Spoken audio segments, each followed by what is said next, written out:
Thank you, Presiding Officer. In response to a question on gender reform in 2021, Nicola Sturgeon shocked those watching by saying women's concerns were not valid.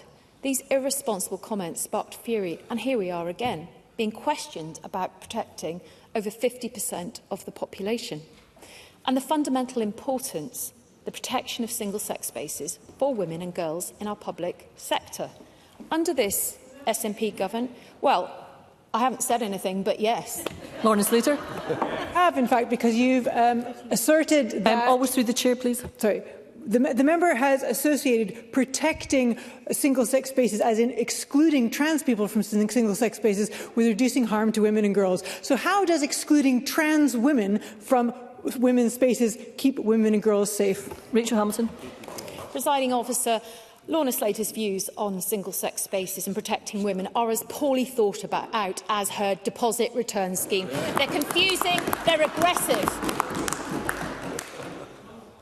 Under this SNP government, we've seen a reckless disregard for the safety, dignity and privacy of women in Scotland's hospitals, schools and other public settings. Let's be clear, single-sex spaces are legal. The Equality Act 2010 explicitly allows for the provision of single-sex services where it is necessary and proportionate. John Swinney himself has admitted that, and that the law is on the side of women. But the problem is that the SNP government refuses to enforce it. Instead, public bodies across Scotland, including our schools and hospitals, are being pressured into adopting dangerous gender self-ID policies that put women and girls at risk. Women's voices, in this case, have been ignored and victims' experiences dismissed. And when concerns are raised, SNP ministers and other parties refuse to engage. John Swinney recently, a couple of weeks ago, said that he did not regret supporting the Gender Recognition Reform Bill. Presiding Officer, hospitals should be a place of safety and healing. Instead, under the SNP, they have become a place of fear for women. The Women's Rights Network has compiled disturbing data from Police Scotland showing that between 2019 and 2024, there were nearly 300 incidences of sexual assault and rape in Scottish hospitals. In 2024 alone, there were 23 reports of sexual assault within NHS Borders hospitals, and almost all of those, 19 incidents, occurred at the BGH. And if only 3 cases, as reported in the report, were recorded, but 23 were reported, we must ask how many more cases have gone unrecorded, unreported and ignored. And let's not forget the case of Sandie Peggie, an NH nurse at the Victoria Hospital in Kirkcaldy for 30 years, who was suspended after objecting to sharing a changing room with a male identifying as a woman, a male born identifying as a woman.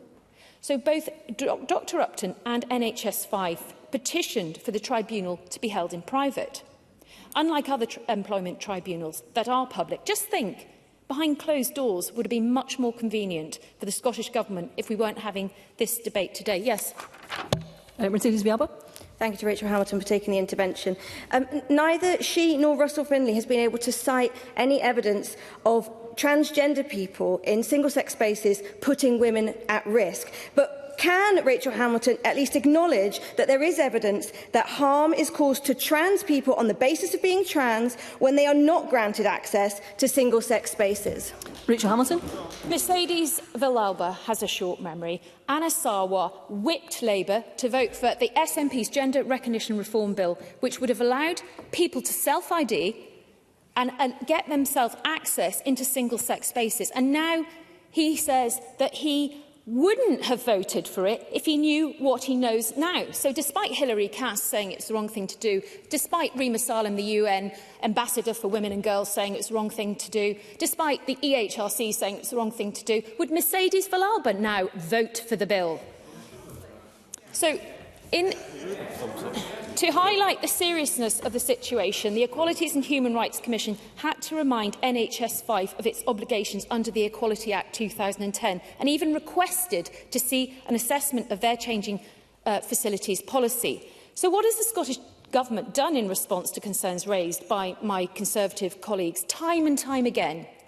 absolutely nothing, presiding officer. The SNP's Health Secretary won't even commit to ensuring single-sex spaces are upheld in our hospitals, despite workplace regulations directing employers to provide separate male and female facilities which have been in place since 1992. The situation in Scotland's schools is just as appalling. In 2024, 13 out of 243 secondary schools in Scotland still provided single-sex toilets. 1 in 20 schools had no single-sex facilities at all. And the consequences of these failures are horrifying. In a Dundee secondary school, a male pupil was caught filming girls in the toilets and changing rooms. His phone contains hundreds of images of female pupils Ms Hamilton, you'll need to bring in your various stages of undress. I will conclude, presiding officer. The Scottish Government must issue a public sector directive instructing all schools, hospitals and other public institutions to uphold single-sex spaces for biological women and girls. Thank you. Thank you, Ms Hamilton.